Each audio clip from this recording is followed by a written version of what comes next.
John Segal, president of Texas Right to Life, who helped craft the Texas Heartbeat Act, says the law is clear as written and that doctors like Amanda's are misinterpreting it. If they are saying they have to delay and wait the days like you're talking about, that is medical malpractice. But Joyce, doctors feel that they are facing liability. And for this group in Texas to say, well, I saw Yamisha's piece last night, and he said very clearly, it's the doctors who are at fault because they should do this. The law is clear. The law is not clear. That's absolutely right, and it's disingenuous for legislators to pretend that it's doctors who are at fault here. They very clearly say that they would like to put an end to abortion, whether that's abortion procedures or medicated abortion.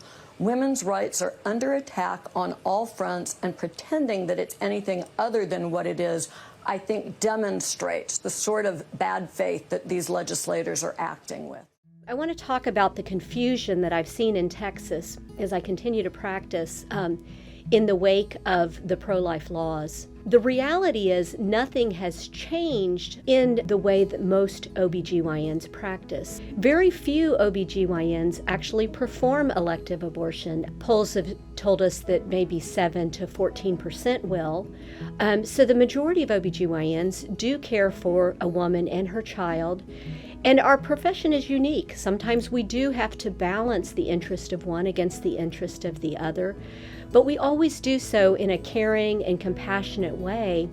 What we're seeing is that many media sources have reported that, for example, Texas physicians cannot treat miscarriages or treat ectopic pregnancies, or in conditions that may pose a risk to a woman's life, that a doctor cannot intervene until the woman is at death's door. And unfortunately, I've seen articles, and I've even talked to some of my colleagues in the trenches and verified that this is happening. There are cases where intervention should be performed and doctors are afraid to do it. I believe that many doctors have not read the Texas law, which I feel is fairly straightforward and tells us clearly when intervention can be performed. But unfortunately, they're reading the newspapers and they've come to the conclusion, the erroneous conclusion, that there are situations that they cannot intervene in.